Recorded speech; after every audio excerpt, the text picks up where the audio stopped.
All right. Hey there, guys. It's Metro, and we're back. Just waiting for Cop to get on the call. We're going to talk a little bit about the deep dive panel. A lot of people asking my opinions on the topic, so hopefully this will be an interesting one. I don't have a lot of time, unfortunately, and just waiting for him to get joined. But we have they post on MMO Champion. They post every single slide. I don't know. I guess they just take screenshots of it. Not really sure where they get them, but yeah, they must just take screenshots. But yeah, they post all the slides, so we're going to go through that and talk about all the stuff that happened in this deep dive panel and give my opinions on some of the more interesting buddy, stuff. what's up? There you are. What's up, man? How's it going? Not too bad, buddy. Wow, that was awesome. Yeah, I can't wait. So what I actually have on MMO Champion, they have a picture of every single slide. So I'm going to put that on the screen, and we can go through every single thing that was said, more specific than last night, where we were kind of just jumping all around. I think this would be a good way to do it. What do you think? I think that's great. I think that's absolutely a great way to do it. And then we can look at any questions we have in our streams if we have time. Yeah, no doubt. Okay, so we started by talking about an overarching plan for the covenants and how it works, like the actual covenant system and some of the abilities.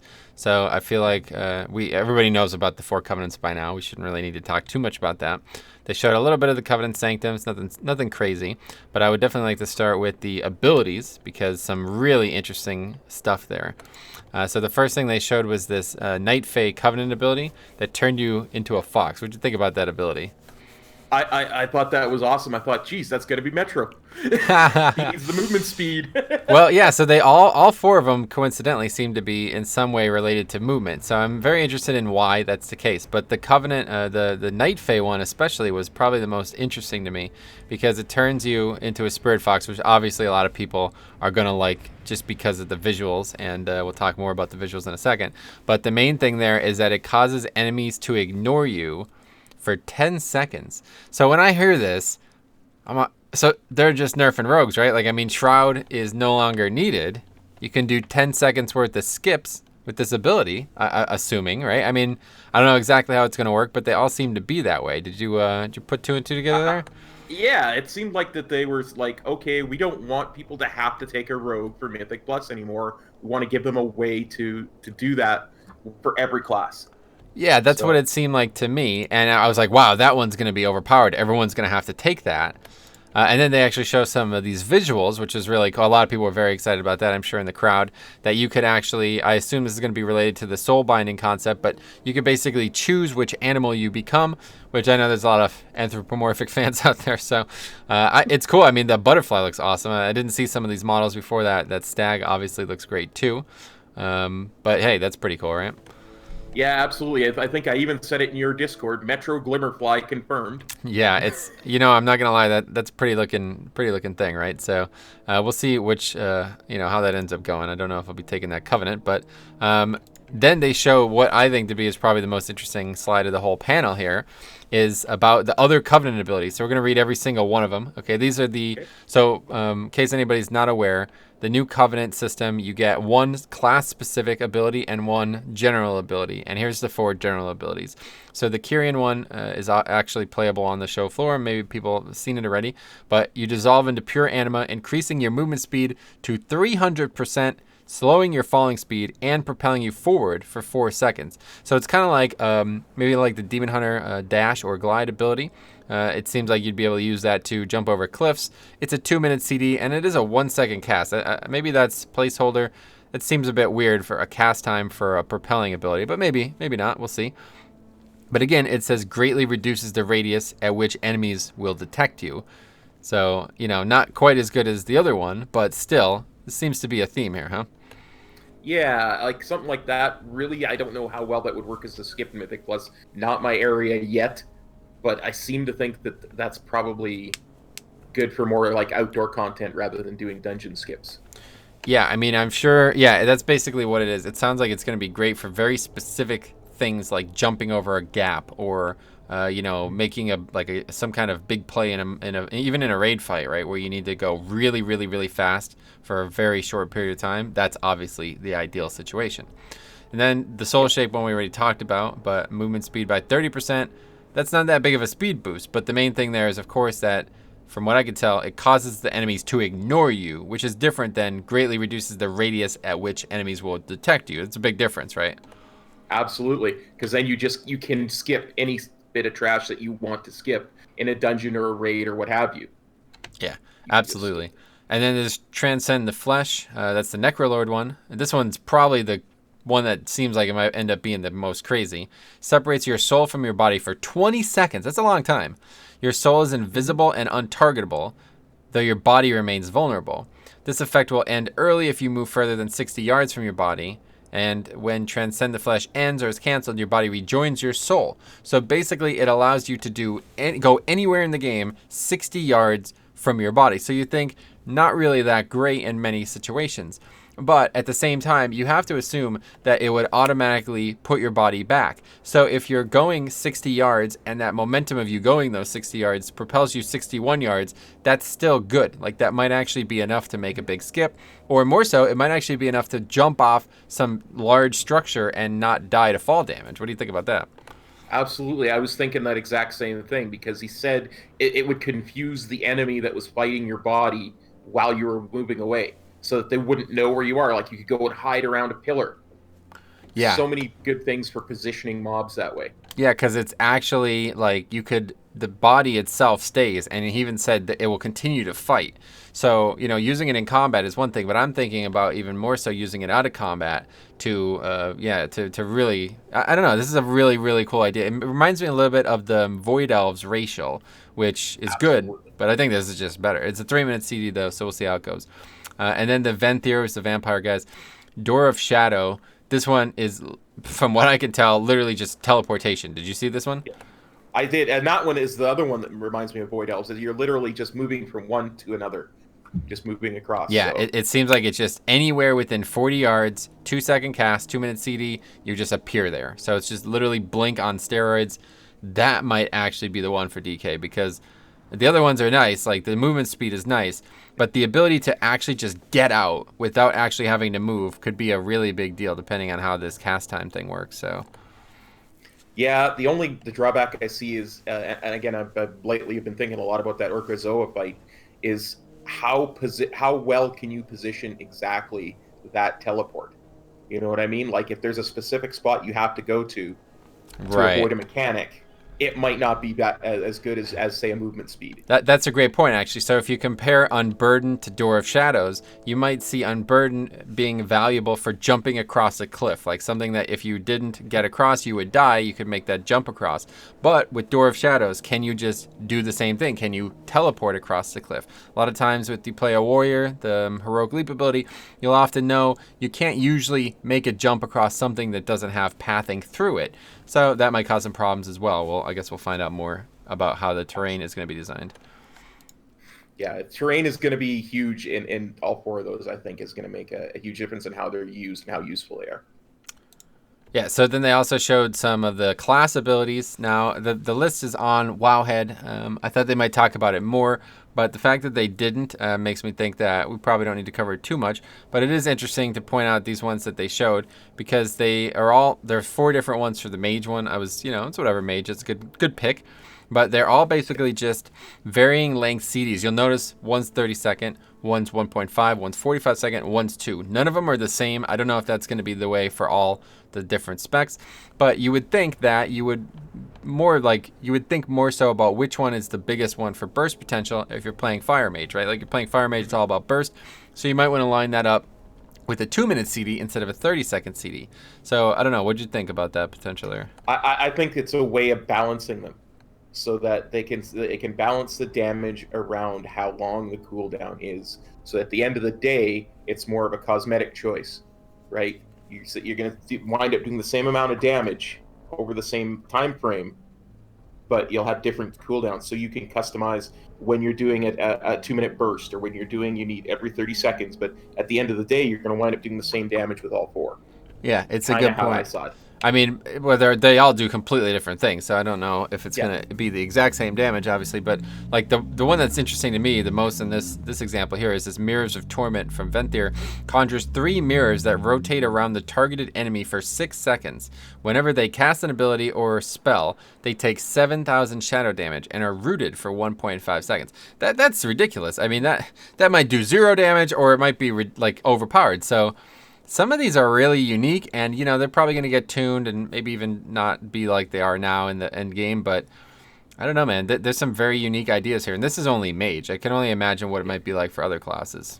I said it yesterday. I think this whole expansion is going to be about choice, and this is going to be like an almost infinite amount of choices for everything. It seems that way based on some of the other stuff we saw. So let's keep moving. So yeah, they talk about the Soulbinds next.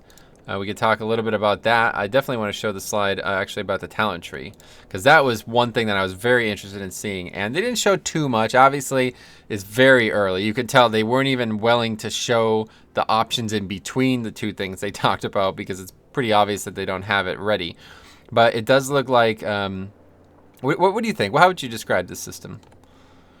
Oh, the Covenant system? Like, Yeah, so I'm showing the talent tree that they showed on the screen right now. Yeah. It reminds me a lot of the legendary weapons in Legion. Sorry, is that you got those kind of paths that you're going down. You're choosing which way you want to go and how you want to customize your play style. Yeah, when I saw these things, it made me think that these were things that you acquire and that you put into the thing. It's not like, when people think of talent trees, it's like you get the point and then the point's there on the page and you just pick which one you want. But what I see, these images, it makes it look like you pick them. Like there's these little iconography elements to it, like a lightning bolt and like a little shield looking thing. So it makes me think that is something that you picked from the world and put it into it. But they didn't really specify. So they didn't show this at all. They didn't really even bring it up. But he did, use words like choice and options. So we'll see how it goes. So I guess. like a socket on your equipment, you decide, okay, I'm going to put this particular thing in this socket. Yeah, and those things would come from the soul binding concept, quote unquote. Like you find this guy that you like being a part of. But maybe I'm wrong. I don't know. Maybe because like the imagery does show just the guy's name, Theotar. Yeah, I don't know. It might just be specific to him, and it's just this talent tree that you build towards the whole time. But I'm not sure. I don't know. Really, I really don't know.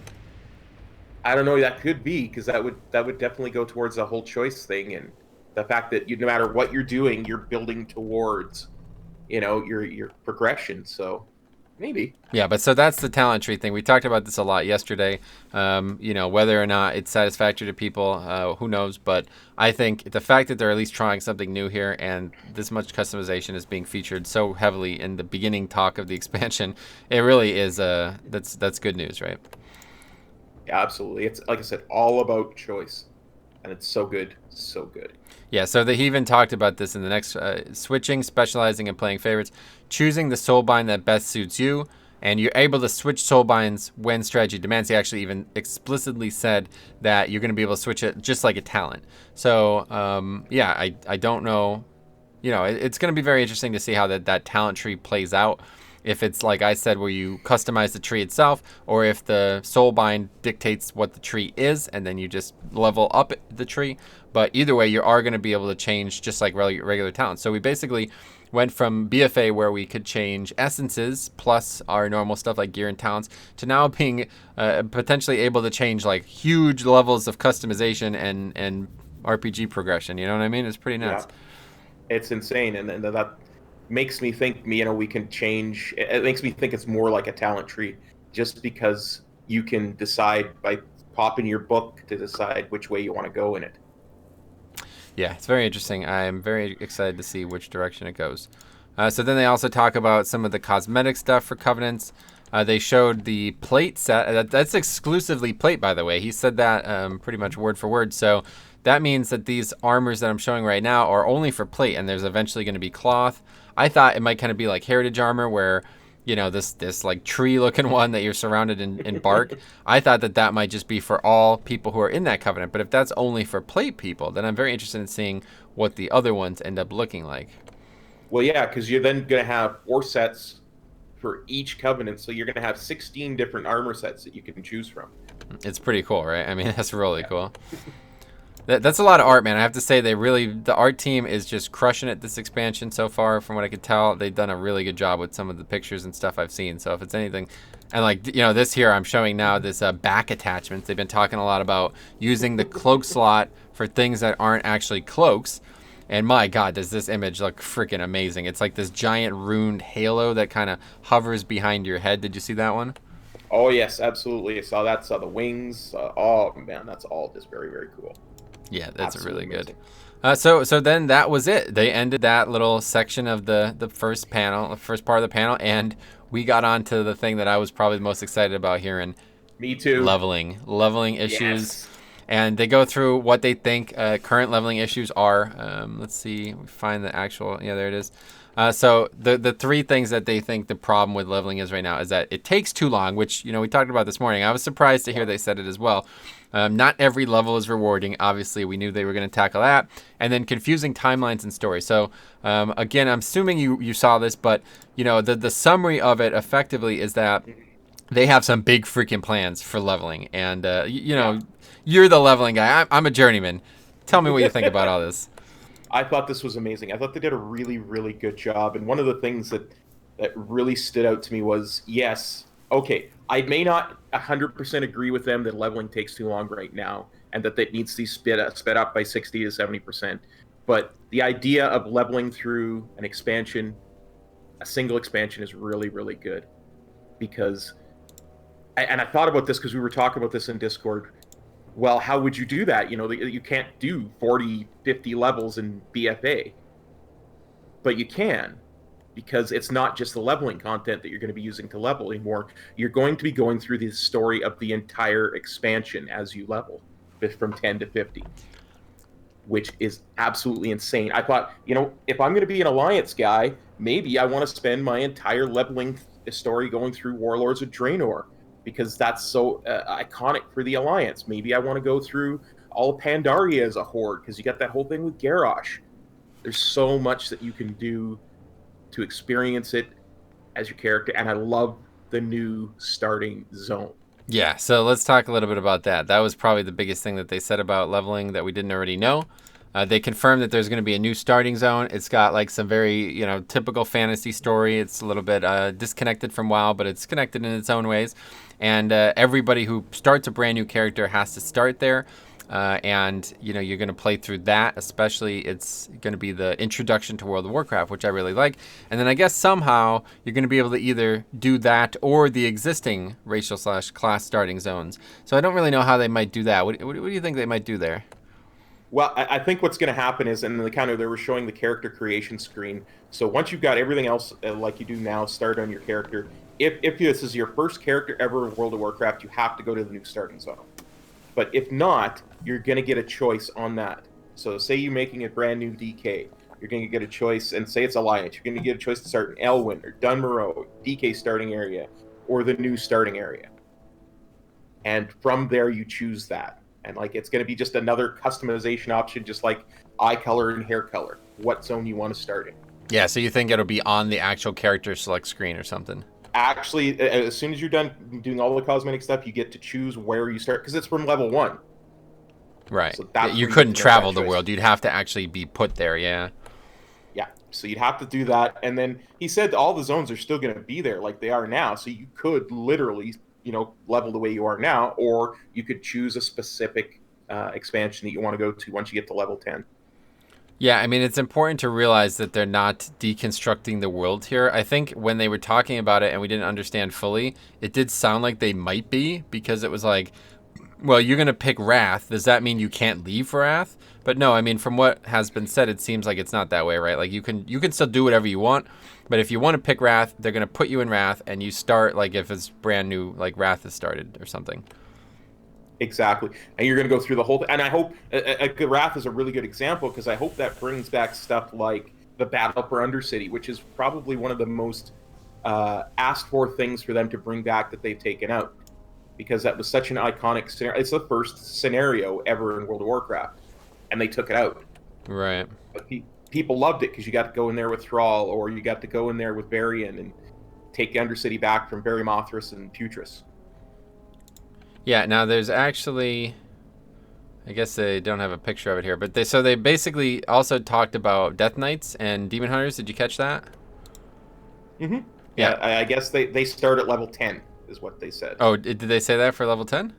Or no, it was that. No, sorry, that was the allied races. That was allied races. Yeah, so allied races seem to start at level 10 and skip the intro for any of these early zones, presumably. And Death Knight and Demon Hunter, they just have their own starting zone. So they could, I guess, from what it sounded like, you could just not do that if you didn't want to. You could start as a Death Knight in Elwyn or the actual new thing, or you could just do the normal one. So this is going to be probably pretty confusing, I think, because as a Death Knight might play the new one coming out. I guess apparently there's going to be a new starting zone as like a High Mountain Tauren Death Knight at one of the new races. And then there's the original one. I don't know if you're going to actually have the option to play either of those as well, or if you're forced to play the one that is corresponding to your selection. But then you might also just skip that. So this is going to be very interesting tech to see how they develop, because it really tells you that they are full on committed to making every single thing in the game scale and work for every single option out there.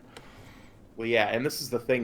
And this is what we said with BFA and with 7.25. They are doing their gosh darn best to make leveling an integral part of the game instead of just being something you have to get through to get to the game. Because that's how too many people see it right now. And I mean, that's how way too many people saw it back in 7.2.0. Yeah, something you had to do to start. That's a great point. In fact, that's why, so he said explicitly that I don't remember the exact wording he used. It was kind of important wording, I feel like, but I think he said something like the game is going to play 60 to 70% faster for your average player. I think that's what he said. Do you remember maybe? Yeah. He said the leveling will take 60 to 70% less time. It's 60 to 70% faster. So let's say that means it's going to take, that means instead of 60 hours, you're probably looking at 24 to 36 hours to get to max level. Yeah, so I think it's definitely going to be 24 or less, right? Like for people who are doing it like for real. Like, so I that's actually pretty interesting, because it immediately makes me think about the challenges that I've done. And one of the big things that always has kind of sucked about the challenges is that in order to finish them, I have to pretty much play this like 40 hours a week to get this done, because it's going to take like 7, maybe 8 days play time to get 1 to 120 in these challenges. So I don't want to level slow. As much as I say the pacing of the game is important, it's really about the pace. It's not about the time. So I'm, even if it only took 24 hours played, as long as that pacing is good, that's perfect. And I really like the fact that they said that about MOP, because I think that's a great example about MOP. In case anybody didn't hear that, what they said was that MOP is an expansion that almost nobody ever even comes close to finishing. There's 5 other zones besides the 1 or 2 that everybody does. I mean, I think you could testify, you pretty much only do Jade Forest, right? No, I do Jade Forest, only do Jade Forest because that's the fastest. Okay? If I had my druthers, I would do all 20 levels of that, or 10 levels of that leveling bracket in in Pandaria, and get a lot further in, because I used to, before the level scaling, I used to go to Jade Forest, I used to do Valley of the Four Winds, I used to do the peaks there, I used to do a whole bunch of different zones, but I only do Jade Forest now because I out level it. Yeah. That's what he was saying. You go the whole bracket in 2 zones, basically. Yeah, because I can get right now. I can get 7 to 8 levels in Jade Forest, and it's only a 10 level bracket for that expansion, because Cataclysm and Pandaria are only 5 level brackets each. Yeah, that's crazy. That is really nuts. I didn't even know about all that. So that's where it pretty much ended with leveling, like the general leveling stuff. So to wrap up, Allied Race is going to start at 10. They're going to skip the intro. They're going to be able to go right into anywhere in the world, basically, or the scaling, the whole, like, the chromie thing. From what I could tell, maybe this means, like, you can go anywhere you want, but you still have to follow certain stipulations. But if you wanted to start in Wrath, then you'd have to use Chromie to do it. You couldn't just go to Wrath at level 10. I don't know. Maybe that's not how it's going to work, but we'll find out. They didn't touch on anything about actual instanced content, really. Did you hear anything? I don't think so, right? No, not at all. Yeah, so you wonder how it works if you're level 10 and you picked Chromie to go to Wrath. Do you have access to the Wrath dungeons as well? And who would you be? Actually, he said something about dungeons. He said something about having dungeons as you level. So I don't know that he wasn't very specific about it, but he said something about dungeons being part of the leveling process. So Gotcha. Okay, so then I think the big thing that was posted was Brian Hilinka. The dude is back. I'm so happy to see him. He was a big part of the early, the middle part of Warlords of Draenor, and some people think he didn't do a good job, but I think, he was a very admirable guy. I got to meet him personally, and he's passionate. Let's put it this way. He really cares about this video game, and I'm really glad to see him back on the project. But he had to say probably the most important thing to me, to hear about these class-defining mechanics returning. And the examples they gave were some great ones. Some great ones, I think, right? What'd you think about that? Let's hear it. I was so happy. I get to play a rogue again because I'm going to have poisons. I get to play a shaman again because I'm going to have totems. I get to be a paladin again. I've got consecration. Oh my god. It's so amazing. The only thing I didn't see that I know you were looking forward to is Scorpions, but I'm hoping that's back for every spec. Yeah, so let's see that slide actually. So they it's gone already. So they posted a bunch of things about different spells that would be returning. Let me see if I can find the slide now. Yeah. Okay, there it is. So long lost friends. So on this list, it's Shattering Throw, which I'm kind of surprised to hear that's coming back. That was a very niche ability. I don't know what the purpose of it would be now. Kill Shot, which is obviously Hunter's Execute. Ritual of Doom, I mean, that's beyond niche. I don't know why that would be in the game again. Challenging Shout, which is an AoE taunt for warriors. That's actually important. That'd be really good to have for Orgoza. And then Eyes of the Beast, which is the famous example of the code that they accidentally overwrote when they were making MOP, and they couldn't possibly re-add it, if you remember that example. I don't remember that example. Yeah, this is actually something that they talked about when they first announced Classic, that a lot of the content in World of Warcraft has to get overwritten in order to make changes. And they somehow, I can't remember exactly what the scenario was, but basically that spell was effectively no longer ever going to be usable because something happened with the code. So the fact that that's on the list, I think a lot of people were probably surprised. But there's even more. They have Talent and Honor talents that were put into the Talent and Honor system, but now are returning for baseline stuff. So that makes me think what's going to replace those in the Talent and Honor talent system, meaning there's probably going to be a lot new Talents and Honor system, but they didn't even talk about that. Demonic Circle, which is obviously one that probably a lot of people remember very fondly.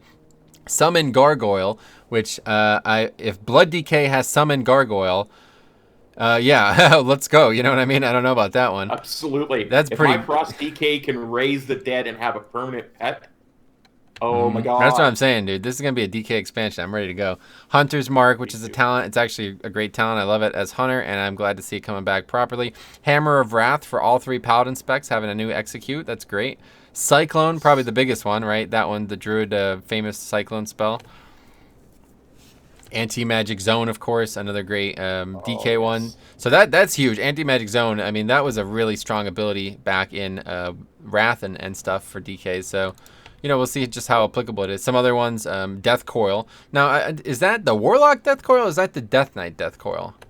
I'm assuming it's the Death Knight Death Coil. It's the animation of the Death Knight Death Coil, but the fact that they have Raised Dead and Death Coil on the same slide, it made me think that it wasn't. But yeah, Raised Dead. Now, is that the pet though, or is that me?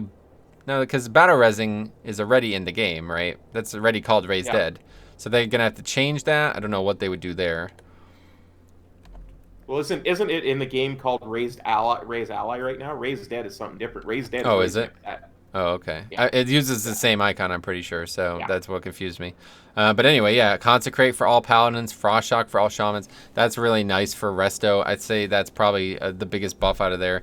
Ursul's Vortex for all 4 specs. I mean, these are great changes. Shiv, a D Enrage for Rogues. I mean, these are nice. These are really nice, man. Absolutely. I cannot believe it. So happy. Yeah, and they even talked about different weapons and like some of the base stuff, like say an elemental shaman or a resto shaman never really swings their weapon. They're gonna give them back abilities like that, like a primal strike. I think it was what it was called. I think it is in the game now if you start a shaman, but I don't actually know how any of that works. But yeah, it's interesting, man, to have these like class defining abilities and almost like generalized spells. I think it's gonna really make like class gameplay that much cooler, right? Yeah. One of the things that I really dislike when I start a new character right now is I'm forced into a spec.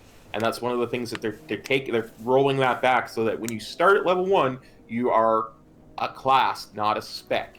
So when I start as a warrior, I'm just a warrior. I'm not an arms warrior, a fury warrior, Right, and you have to start as what they tell you to, right? Like when you roll a shaman, you cannot change until level 10, right? Exactly. In the game You now. start as an elemental shaman when you start right now. I don't want to be an elemental shaman. I want to be an enhancement shaman. Yeah. So it's huge. I have to say, the thing that I think obviously the auras is cool. I would have preferred blessings. I'm not gonna lie about it. If blessings were on that list, I would have screamed. Auras are cool. I'm excited to see what they do with it. I don't really know how auras are gonna work because there's no way like Devo and they're gonna change a lot to do this. But either way, we'll see how it goes. But totems. This is the thing that got me extremely excited because when they mentioned searing totem, I'm like, dude, come on, that's the most important totem in the game. I'm so happy that the searing totem was just so important for so long, you know?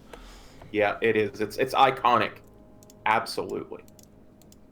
I love it. Yeah, I have to say that the class stuff was absolutely what I was most excited. The class and the leveling combined. Because don't forget, we're talking about max level, these additions being a big impact, but just having them for actually leveling, it's going to change the whole freaking game, man. I'm telling you, 1 to 60 now is going to be like an entirely different video game than 1 to 120 might be in Live WoW. It's a paradigm shift now. It absolutely, we're changing the game again. They're going to be able to look back and say, where we said before, Classic is not the same game as BFA. Well, pretty soon we're going to be able to say Shadowlands is not the same game as BFA is not the same game as Classic. Hey, you know what? I think you might be right, dude. Yeah, that game might be that different. It sounds like it might be. Like it really, a lot of people were saying this on the forums and stuff. They say they're sounding like they're trying to make a second game. Like this is the second version of WoW. Like some of these changes are so big that it's almost like if they're remaking the entire game for some of these systems. It is, because because that's how big the leveling changes are. That's how big the class changes are. All of this is it's a brand new game come Shadowlands. Frog just said in my chat here, spiritual WoW 2, which is something you and I talked about here a few days ago. Basically, yeah. That is kind of funny. Anyway, so then the last thing they talked about was something that I didn't expect to be that I'm excited about it, but the tower thing is really, really, really cool. And they talked about how it's going to be a repeatable challenge no matter how many people you have. They even said, you don't really need a tank or a healer. So I wonder how it's going to be if I solo it as a tank. We'll see. But, so we did talk about this yesterday as well, and they did confirm that these power-ups are going to be specific to this thing. And not only are they specific to this, but they're going to be very, like, regular. Like, you're going to get a lot of them. He even talked about potentially having, like, 8 of some of them. Let me see if I can find the slide. Yeah. But yeah, that dog example, what'd you think of that, man? Oh, that was insane. Dude, we are going to do this tower so much. Yeah, for real. So there it is, bloating fodder.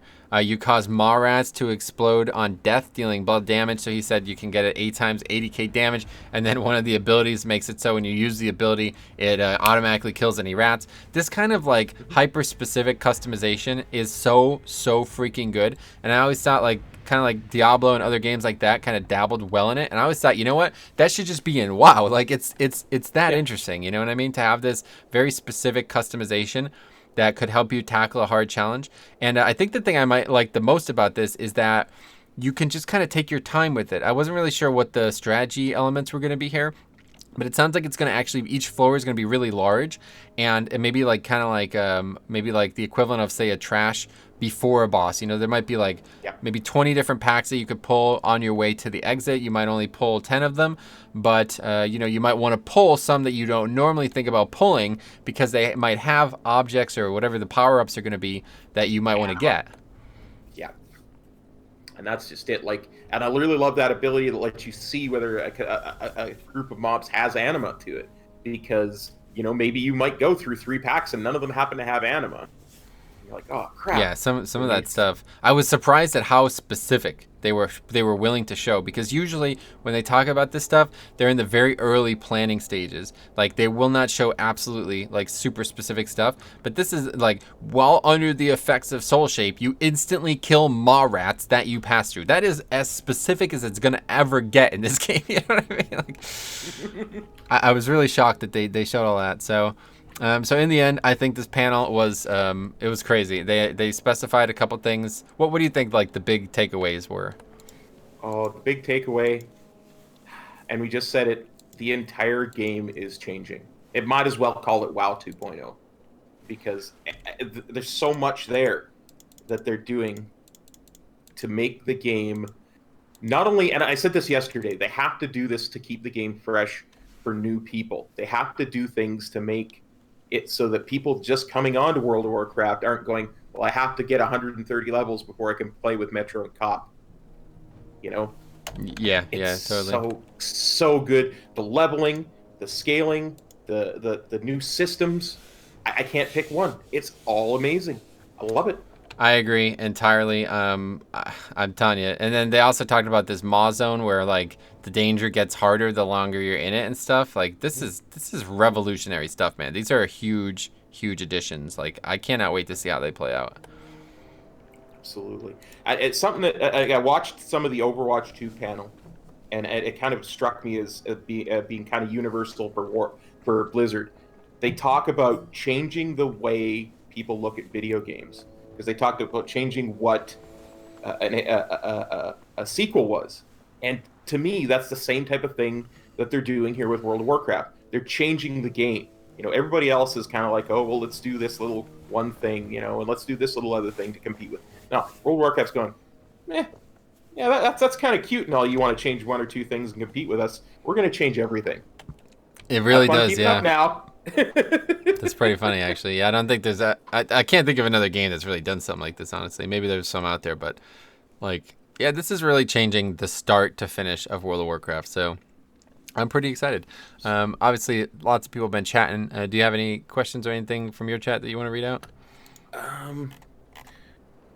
Just scroll back a little bit. Yeah, some people are talking about leveling being a chore. Yeah, taking out the trash is a bigger achievement than getting into 120. I don't know that I agree with that, but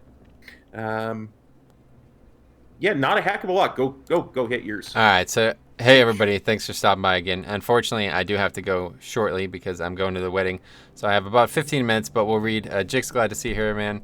He brings up that summon Gargoyle is currently an unholy only as a CD, and that Raise Dead is the ability that summons the pet. So yeah, that was my fault there. That's a different ability, I guess. So yeah, if that means that all Death Knight specs are going to get both a DPS CD and the ability to have a pet all the time, pretty cool, right? Yeah, absolutely. I cannot wait. I'm gonna have to start playing my DK as my 1. Like, my monk's gonna be my 1, and my DK is gonna be 1A. Yeah, right. It's good to have a main alt, right? I always feel like that. Yeah. He also says that he noticed that there wasn't any Demon Hunter changes, and that's a good point actually, because Demon Hunter is the most recent class, and I don't know what they could add. Like, they're talking about unpruning things, what they removed. I don't think they really removed anything from Demon Hunters in the last 2 years. So no. The only thing I could think of is they might give more spells, like maybe more spells between the 2 specs, but yeah, they might get everything from both specs just to fill it out. But one of the things that I saw is it's not that they're necessarily getting a new spell every level either, though. Like, sometimes they're just going to be improving spells. So there's a lot of wiggle room there where they can say, okay, Demon Spikes do XYZ extra, or I-Beam does ABC extra damage, or what have you. That's true. Yeah, I think they might. DM in the chat just said they could add the artifact abilities back in, and that's actually probably the best example, right? Because that was something that Demon Hunter absolutely. felt. A lot of people think like Demon Hunter was based on the artifact, and when they removed them, they ripped out a lot of the flavor, right? So definitely, for sure. Okay, so let's see some others. They're finally giving my Arcane Mage a fire spell. So that was probably one of the things that I think a lot of mages really didn't like recently, was that, like, if you're a Frost Mage, you literally don't even have fire spells. How do you feel about that whole concept? It makes so much more sense because you're a mage. You're a mage. That's the whole fantasy of being a spec. Is that okay? I'm a mage, so I know how to cast a bloody fireball. I casted it for the first 10 levels. All That's of a true sudden, too, I because you get to level lose. 10. I Yeah, don't you know how to lose cast a spells, fireball. right? Yeah.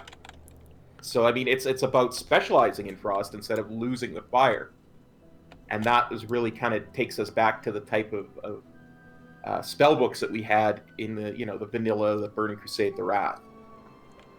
I'll tell you right now, if they ever add Frostfire Bolt, I think that was probably my favorite ability that was Yes. ever removed from the game, honestly.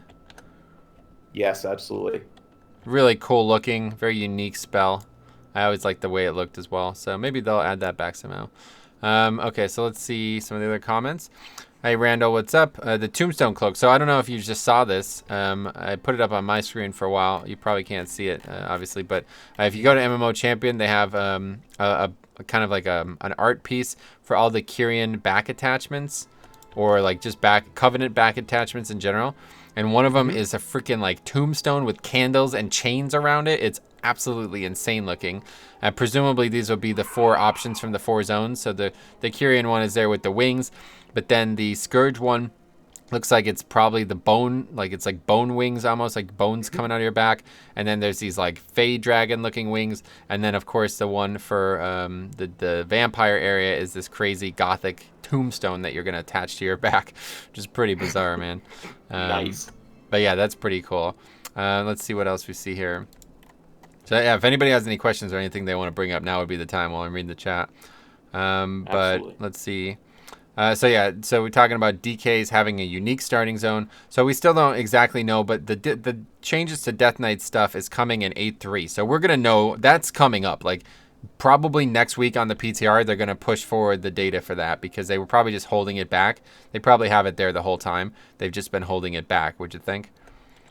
Absolutely. That's why I mean, like the 8.3 cinematics are still encrypted in that because they've been holding that back so that they could make the announcements, so they didn't leak stuff that was going to ruin their announcements that we're making today and yesterday. That's a good point, actually. Yeah.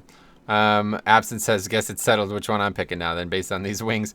And Insomniac says, are those skeletal wings only for Death Knights or for Warriors too? No, these are based on the Covenant that you choose. So the 4 options here are presumably for the 4 different Covenants. Has nothing to do with your class. And they did also confirm that Covenant is not going to impact the gameplay. Like you don't like, I cannot only play with people from my Covenant, nothing like that. So that was pretty, I guess, obvious, but I'm glad that they said it. Yeah, absolutely. It's you don't have to be in the same Covenant for Metro and Cop to go and do the Tower of Torghast together. Yeah, for sure. So Ahmad says, do you think tanks will have magic mitigation, or magical damage mitigation back? So if they're talking about unpruning things, I think we're talking about a lot more general spells, but I definitely wouldn't, I don't know. It depends on how they want to approach it, like healer and tank metas. But what do you think? Maybe you have some thoughts. I think it's more about making you feel like you're that class rather than that spec. Like it's more like when I'm a monk, I'm a windwalker. I don't feel like I'm just a windwalker. I feel like I'm a monk who's specialized in being a windwalker. So I should still have access to some of those things that a tank would have, like my healing elixir or fortifying brew, because those are things that are endemic to being a monk. And maybe the ones that if I was a brewmaster, those would be way more effective. But yeah, I should still have access to them. It's interesting that you bring those things up, especially because they even said that all warriors are going to have shield blocks. So I guess if you put a shield on, you're going to actually be able to like tank it. Like that's the thing that's probably the most unique from Classic to BFA, is that like being a Fury Warrior does not mean you can't tank. In fact, as many people saw, Fury Warrior is the preferred way to tank now. So yeah, it'd be interesting. I don't know. Absolutely. Insomniac asks, can you choose the Covenant on pre-purchase? No, you have to play the game to do that. It's gameplay stuff. Yeah, as you level through Shadowlands, you will experience all 4 Covenants. And you'll get a feel for what each of their abilities do. And once you get to the max level, you get to 60, That's when you choose. Is when you're done the story at level 60. That's when you choose your covenant.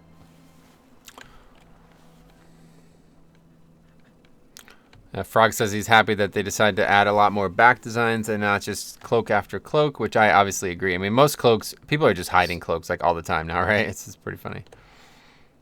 Honestly, I like cloaks. I've always kind of liked the idea of the cloak, but I'm strange, I guess.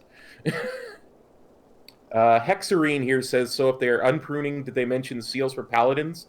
They missed their seal dancing. No, but we're getting auras for paladins, definitely. But they didn't say anything about seals. Yeah, they didn't mention it specifically, but you never know, right? I mean, it's probably not the end of the topic, and I don't, seals are not, like, I wouldn't care for that, but I do think buffs, like blessings, like Red already has blessings, so I think every paladin spec should just get those, right? Like, there's no reason Absolutely. that they can't, I think, at this point. And they're so little of an impact. You know what I mean? Like, it's an absorbed shield and a mana regen, so it's not like what used to be where you get 10% of every 10% of every stat or whatever it used to be for kings. Right, yeah, it's more specific, yeah. Jambo says max level 60 is going to take some time to get used to. I wonder if they're going to do a pre-patch similar to Legion where the levels will be squished. Yeah, they do that every expansion. There's always the pre-patch, quote unquote, is just the patch that deploys the expansion, but then the actual endgame content of the expansion doesn't come out for it's usually 6 to 8 weeks. I think we've seen as early as 4 weeks from MOP to WAD and as late as 8 weeks. I think actually from Legion to BFA was 8 weeks. Or no, from the WAD to Legion was 8 weeks. But yeah, it's usually about 6 weeks total, I think. Yeah, so that's about right. And it'll be 9.0 when that happens. Ahmad says, so I think tanks will get less, but DPS specs will be able to tank, so no use of rolling a tank anymore. No, that's obviously, you're confused. Anyway, the level squish will happen when the pre-patch hits. Yeah, so that level squish thing, that's what I'm saying. So, like, somebody was asking about heirlooms. So how do you think heirlooms factor into this now? I think heirlooms are going to become uncomplicated. Right now, heirlooms have anywhere from 2 to 4 levels to them, and you have to buy the levels so you can level up your heirlooms so they can go from 60 or 90 to 120 or even 100 to 120. All of that's getting taken away, and heirloom is just going to be an heirloom. It'll go from 1 to 50, and then eventually once we get far enough into Shadowlands, it'll go from 1 to 60. I think they're going to take away all of that ambiguity of whether you can use it or not and just make heirlooms again. Yeah, in fact, so the question was, should they upgrade their heirlooms now or just wait for some inevitable changes to them? What would you say? I would say wait. Unless you're using them now, wait, because I think you're not going to need to upgrade heirlooms. I guess the TLDR of what I'm trying to say is you're not going to need to upgrade your heirlooms because they're all just going to be from 1 to 50. Yeah, that's probably it. And no, Jambo, we're just speculating. They haven't discussed heirlooms specifically up to this point, so we don't know. But I mean, because they either have to completely remove heirloom or they have to just make them so they just work. Because I mean, what are you going to do? Have an heirloom work from 1 to 25 and then have to upgrade it to 1 to 30 and then 1 to 50? Right, especially if you're meant to do like 10 to 50 in one expansion. I don't think that would be retarded, right? Like they're not going to make you stop in the middle of the expansion and upgrade your heirlooms again, right? So. Yeah, exactly. Or stop in the middle of the expansion and stop using your heirlooms. Yeah. So I mean, they're just going to have to work. That's probably true. They're probably going to get rid of that. You're probably right about that. Alex says he wishes the Squish would have come in 8.3 for leveling his Volparen, and that makes me think, what's going to happen with Heritage Armor? They didn't mention it. What do you think? I think what they're going to eventually do is, because right now the Heritage Armor is 2 levels, right? Like if you're one of the allied races, you get it at 110, and if you're at one of the core races, you get it at 120. I think what they're eventually going to do is just make all Heritage Armor at level 50. So that, like, if you're doing one of the core races, there's actually a quest line to do to get the Heritage Armor, and it's somewhat difficult if you're not geared. But so why not just make everybody get their Heritage Armor at level 50 and then move on to Shadowlands? Yeah, I think that's probably how it'll be. Everything will be at 50 now. And I wouldn't be surprised if in the future, 50 is just the catch-all now. Like every new expansion that comes out, the previous one gets slid into the 50 bracket as well. But yeah, we'll see. Okay, so I got to get going. We're gonna read a few more questions and then we got to dip. All right. I forgot. Is it speculation that we can level in any zone from 1 to 60? It's 1 to 50. It's 10 to 50. I would definitely recommend checking out the panel. Don't have time to summarize it all, but at 10 to 50, you get to choose basically an era of the game that you want to play through by Chromie, or you can just go about the world as it is now. So, what else? Can you make allied DKs now after pre-purchasing Shadowlands? When 8.3 comes out, you can, which it's not out, but it should be, I'm assuming, like the next 2 months. No new class makes me sad. Yeah, not for me, the complete opposite. No new class is probably my favorite announcement. To be honest, like the fact that they're actually spending time on the old classes, like we've seen today, especially making all these big changes to classes, is way preferable than adding a whole new class and potentially compromising that. So, Agree. It looks like everything. I agree with Cop. That sounds likely about the heirlooms from Alex. So yeah, it's so freaking great. That's exactly what I was wishing they would do. Pick an expansion to do for leveling is so great. Yeah, it'd be really great just to actually go through the entire expansion to level. I could see myself leveling a lot of characters, and I think I'm going to turn into you. I'm not going to have enough slots. We're gonna have to figure something out here, man. Especially if it's quicker and I could actually level them. I'm definitely going to do it, right? So it's going to be pretty nuts. Absolutely. All right, guys. Well, thanks for stopping by. Sadly, I'm still roped into going to this wedding, so I'm going now. I won't be back anytime tonight. I'm gonna miss the big UFC fight tonight as well, so I'm unfortunate. I'm pretty upset about that. But anyway, thanks for stopping. If you guys have any questions after this, I made this mostly as a VOD. The stream was nice, but the VOD is why hopefully it'll be there for a while. You could ask any questions. I'll answer them, on my phone or tonight or tomorrow or something like that. And then stay tuned for Tuesday. We're gonna be doing the what's it called? The AV thing. There you go. Yeah, the new Alteric Valley and potentially the raid as well. So we'll figure that out on Tuesday. The 15th anniversary is apparently starting on Tuesday, and that'll be that. And maybe I don't know. What are you doing tomorrow? Are you gonna do some leveling tomorrow? Maybe. I'm going to do some leveling tomorrow. I'm probably going to do some leveling right now, so I'm going to keep streaming after we're done and just to pick a random leveling character, and then I can BS with my stream about stuff that we've seen.